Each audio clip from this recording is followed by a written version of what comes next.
7 horas 31 minutos, bom dia, eu sou Ricardo Boechat, esta é a Band News FM, nós vamos ficar juntos até as 9, qualquer coisa da matina com as principais notícias nacionais e internacionais do nosso time de colunistas.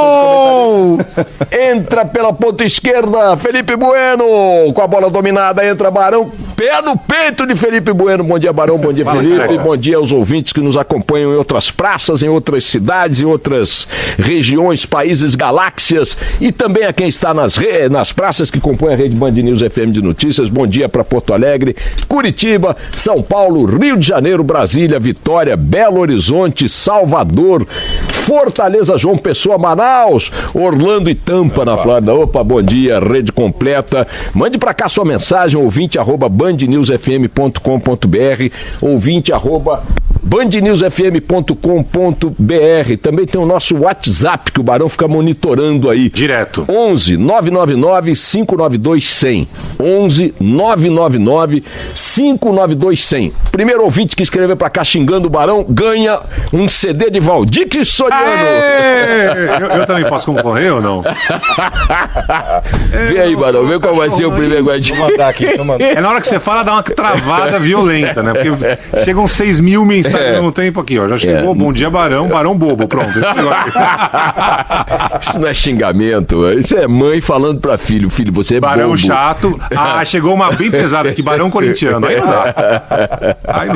Pois bem, bom dia pro nosso Luiz Megali, bom dia pra toda a equipe do Café com Jornal, bom dia também pro Rafael Colombo lá no Band News TV, imagens agora direto da TV Bandeirantes e do Band News TV aqui nos estúdios da Band News FM em São Paulo. Minha gente, olha, eu quero falar de assuntos que envolvem gravações daqui a pouquinho. Antes quero só fazer um rápido comentário sobre a cólica do momento em Brasília, né, sobre a umbigocracia. Tá lá a Câmara, o Senado, o Congresso Nacional, a esplanada dos ministérios, o presidente da República, todo mundo às voltas com a discussão sobre as reformas. As mesmas reformas que pautaram, de certa maneira, a própria unção deste governo que aí está sob comando de Michel Temer. Desde o primeiro dia, e até mesmo antes da chegada efetiva de Temer à presidência da República formalmente, né, porque ele ocupou um período da presidência em caráter provisório, em caráter, sei lá que nome tem, enquanto Dilma era julgada pelo Senado no processo do impeachment. Uma vez, de fato, entronizado na presidência da República, né, sagrado presidente da República efetivo, com o impeachment, já antes disso, mas principalmente depois disso, o discurso do governo era de que sua razão de ser era uma reforma no país. Uma reforma baseada em várias reformas, da Previdência, trabalhista, tributária, política, lembram? Este era o discurso, este era o propósito, este era o objetivo, esta era a razão de ser da nova ordem. Pois bem, passados, sei lá, 2 anos, um ano e sei lá quanto, um ano e meio, nós estamos discutindo o quê? As reformas, que estão em que ponto? 0. Muito blá blá blá, muita discussão. Tivemos uma reforma trabalhista, preciso reconhecer isto, essa venceu as resistências da oposição e foi aprovada. Os seus efeitos práticos, segundo os analistas, ainda não estão se fazendo sentir no mercado. Muitos dizem que vai ter um efeito positivo, porque desregulamentou um monte de coisa, diminuiu o peso dos sindicatos e tal sobre o processo negocial entre patrões e empregados, favoreceu a negociação direta, fez prevalecer o acordo direto sobre a legislação, etc. e tal. Muita gente mexeu aí com o negócio de terceirizados, de mão de obra temporária, fragmentação de férias, negociações e tal. Estão dizendo que isso simplificou, do ponto de vista da lei, né, das regras, a relação entre o trabalho e o capital, e que isso vai ter um impacto no mercado de trabalho. Não se pode dizer dizer que as melhoras na taxa de emprego decorrem da reforma trabalhista. Essas pequenas melhoras que vimos acumulando aí nos últimos meses, porque, segundo os especialistas, a reforma trabalhista ainda não está produzindo efeitos práticos. Além do que, em relação a ela, há uma grande resistência de juízes do trabalho e também de fiscais do trabalho, que dizem lá, por razões dos seus umbigos também, que não vão aplicar as regras da nova reforma e tal, bababá. Enfim, o fato é que a reforma de fato aprovada é uma reforma que ainda não produz seus efeitos. E as demais? Bom, as demais não saíram do papel. Temos a reforma da Previdência, que está aí mobilizando discussões já há 2 anos, um ano e tanto, que já esteve presente. Outro dia estava vendo um vídeo de um debate, comentei com vocês aqui, de um debate presidencial em... não me lembro que ano foi, era o Lula, era o Caiado, era o Ciro Gomes, era um monte de candidato, e todos falaram da necessidade de reforma, o Serra, e todos falaram da necessidade da reforma da Previdência. A reforma da Previdência é um assunto recorrente nas últimas, talvez, décadas, e a gente agora está olhando para ela como se ela fosse uma novidade. Essa necessidade surgiu de repente. A gente estava no ponto de ônibus, lá vê a reforma trabalhista, a reforma Previdência pela avenida. Não. Ela é uma necessidade, segundo o entendimento de vários políticos, inclusive o próprio Lula, nesse debate, ele fala da necessidade de uma reforma da Previdência. Pois bem, esta reforma hoje está no foco das discussões em Brasília com o seguinte toque, a seguinte pedra de toque.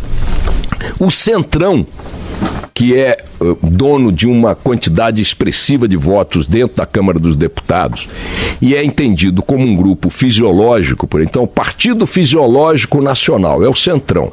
O negócio dele não é ideologia, não é negócio de futuro, não é negócio de solvência das contas públicas, então não estão aí. O negócio dele é me dar o meu, quanto é, pagamento à vista, se não me entregar agora não tem, eu também não entrego a mercadoria, e assim vai a cada votação. O Centrão se posiciona em função de objetivos muito explícitos. Agora, o argumento do Centrão, não desprovido de lógica dentro da moral vigente em Brasília, é que se não derem ao Centrão ministérios que pertencem ao PSDB, se não houver uma reforma ministerial que dê cargos ao Centrão, eles não vão apoiar a reforma da Previdência. Esse é uma das pedras de toque do debate do momento. No outro lado, o PSDB, que sempre se posicionou até como linha de frente na necessidade das reformas, inclusive a da Previdência, já está roendo a corda, argumentando que não tem votos para aprovar a reforma da Previdência. E que não tendo votos para aprovar a reforma da Previdência, faça-se uma reforma que parece ter menos resistência no Congresso, que é a reforma tributária. Esta também muito importante, mas também que não saiu do papel até agora.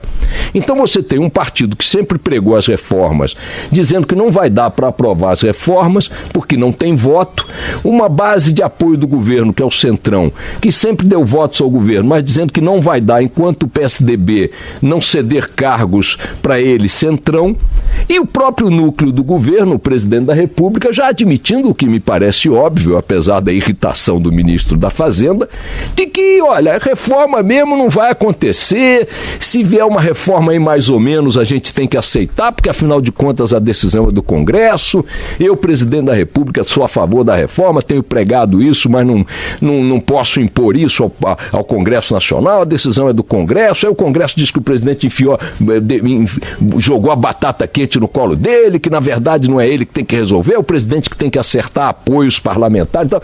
E o resumo dessa história inteira é a seguinte: a gente está lidando com um Congresso Nacional onde a discussão em torno de um tema que pode ou não ser da relevância que dizem, eu não vou nem entrar no mérito. Se ele não tem a relevância que tem, que se jogue no lixo.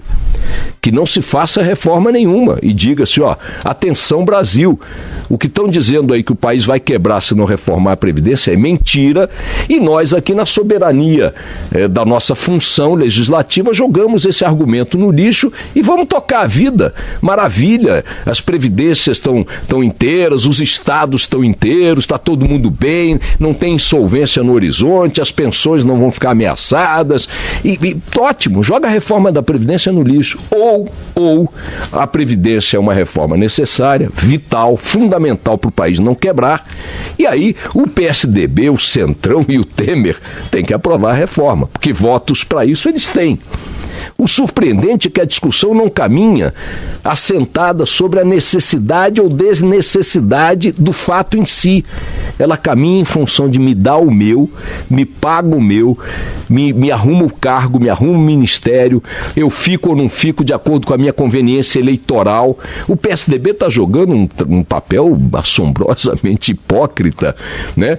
Esteve na cama, na suruba do Jucá, até agora. Agora começa, nas palavras do príncipe Fernando Henrique Cardoso, a defender a necessidade de sair da cama, onde se lambuzou na suruba até agora, com 4 ministérios, porque sabe como é que é, a eleição está chegando aí, não vai pegar bem a gente aparecer com a roupa nesse estado toda amarfanhada e tal, diante do eleitorado. E esta é a discussão que predomina. É do jogo da eleição, é do jogo do cargo, é do jogo da conveniência, é do jogo do ministério, do toma lá, da cá, etc e tal. E a discussão sobre o tema em si, se ele é relevante ou não, se o país vai quebrar ou não existe, não se dá. Quando a gente olha para isso, e aí a reforma tributária está aparecendo como uma alternativa para aprovarem alguma reforma. Parece que em relação à reforma tributária as resistências são menores. Seja como for, isso que a gente está vendo acontecer hoje em Brasília, com o caráter explícito da vilania da classe política brasileira, eles não têm escrúpulos, eles não têm vergonha. O PSDB não tem vergonha de dizer claramente que estava na canoa até agora comendo as frutas e os peixes e agora vai sair, porque quando chegar no porto aqui em outubro de 2018, tem gente esperando no porto que não vai achar legal ele ter vindo naquele barco. O Centrão não existe como força partidária, como força ideológica, programática, é um conglomerado de bandidos, de assaltantes, de bucaneiros, esperando o pagamento, o resgate, para poder lidar com o refém, com a vítima, com o sequestrado de alguma maneira aceitável. E agora, o que é assombroso é que eles fazem isso à luz do dia. À luz do dia, não é que eles têm um certo escrúpulo, um certo constrangimento. Pô, uma velhinha lá em Taubaté pode ficar impressionada com esse tipo de pornografia em público e tal. Agora, para quem pensa que isso está restrito ao Congresso Nacional, a Casa Parlamentar Maior, vejam 2 episódios de ontem, que vieram a público no noticiário de ontem e de hoje. O primeiro deles, vocês vão ouvir aí, são gravações expostas no site do jornal O Globo, mostrando conversas de vereadores da cidade de Teresópolis, na região serrana do Rio de Janeiro, sobre o que querem de um prefeito, um tal de Tricano, que também está afastado, Mário Tricano, que está afastado da prefeitura por processos, outros e tal, e eles negociando ali os termos de um eventual apoio para evitar o afastamento definitivo desse prefeito, se foi o que eu bem entendi. Seja lá qual for a situação, olhem os diálogos, olhem os termos em que a coisa é colocada e me digam se eles diferem dos termos colocados no plano federal no Congresso Nacional. Estamos falando da Prefeitura de Teresópolis. Solta o som aí. Essa Câmara é graneira. Tá ficando pesado para mim e no Gerson não sai barato. É meu marido tudo, mas ele não foi de graça. Se eu falar pra tu que eu tô tirando 5 mil aqui, eu tô brincando contigo. Eu estou tirando o meu salário e só. Mas todo mundo quer dinheiro. Por que tu não me dá uma subsecretaria, dá uma subsecretaria pra cada vereador e cada vereador faz o que quiser? Pronto, conversou, acabou. O Arley se foi segurando a onda com essa pancadaria toda, por quê? Porque ele sabe que era 20 conto, 15 conto. Qualquer vereador que ganhou essa de eleição, eles velaram, investiram. Então ninguém tá aqui de graça não, meu filho. E ninguém defende ninguém de graça. Isso aí é uma vereadora dizendo que a Câmara é graneira, que ela quer dinheiro também, porque o marido dela custa caro. Cláudia Lauan. Eu quero grana, porque se não me der grana, o meu marido, como é que é o nome do marido? Secretário o chifrudo aí. Como é que é o nome do cara? O meu marido Gerson é caro. Ribeiro, ex-vereador. O Gerson é caro, o Gerson custa caro. Bota outra vez esse comecinho da fala dela.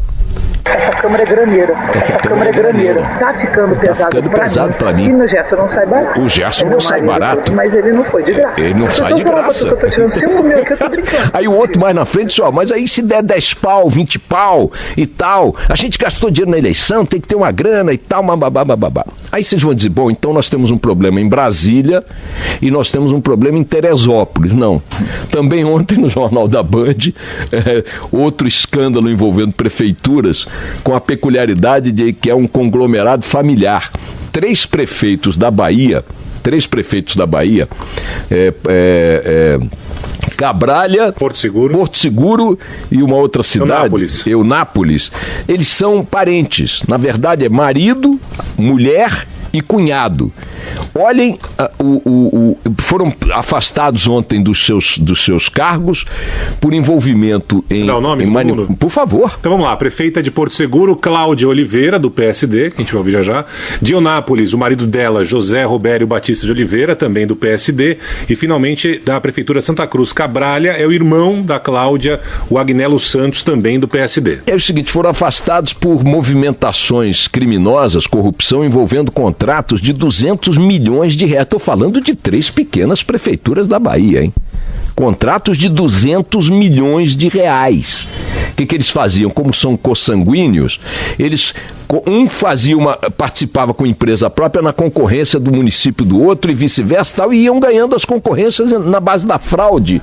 Agora olhem como é que essa prefeita se refere numa brincadeira que fez, sendo gravada por amigos, ao visitar uma área onde seria construída, nem sei se foi, uma ponte sobre um riacho lá numa comunidade pobre da Bahia. Olha aí, ó. Mendas, farei projeto para uma ponte que vai beneficiar aqui toda a comunidade. A ponte onde serão investidos 2 bilhões. 1 bilhão eu fico. 1 bilhão eu fico. 1 bilhão eu fico. É evidente que eu editei 1 bilhão eu fico, porque é uma brincadeira. É uma brincadeira. Então é o seguinte, minha gente, poderíamos achar que a nossa tragédia, no que diz respeito à classe política, se esgotaria se o Congresso Nacional pegasse fogo com as portas trancadas. Lamento dizer que isso seria pouco, porque é a classe política brasileira inteira que está agindo com base nesse tipo de código. E cada vez de forma mais explícita. Os traficantes do Rio de Janeiro, que têm domínio territorial sobre centenas de comunidades na minha cidade amada, no Grande Rio, eles agora estão adotando a política de expandir territorialmente essas áreas. Então não ficam mais naqueles redutos onde a polícia não conseguia chegar por razões de terreno, de presença de civis, de ruelas por onde viaturas não passam, não. Eles não estão mais ficando ali, eles estão expandindo territorialmente os seus domínios, e áreas da cidade próximas a essas áreas que eles dominavam já estão sob domínio deles. No asfalto, no sinal de trânsito, no comércio, lá embaixo. Não tem, ali a polícia em tese poderia chegar, mas também já não chega, porque eles estabeleceram raízes ali. A comunidade tem que comprar gás na mão deles, água na mão deles, pagar pedágio, pagar segurança e tal. No asfalto, é exatamente o que a classe política brasileira está fazendo. Quanto maior o nosso escândalo, maior a ousadia dessa gente. Isso que vocês ouviram aí, e isso que vocês estão assistindo no Congresso Nacional hoje, essa suruba, essa pouca vergonha, esse toma lá da cá, esse enfiar a mão no nosso bolso, não está se dando antes da Lava Jato, 4 anos atrás, 3 anos atrás. Não diz respeito a um passado que nós queremos esquecer. Não está acontecendo hoje. Aconteceu ontem. Vai acontecer amanhã. Tem muito mais coisa que precisa pegar fogo nesse país para melhorar, viu, gente? Vamos nessa.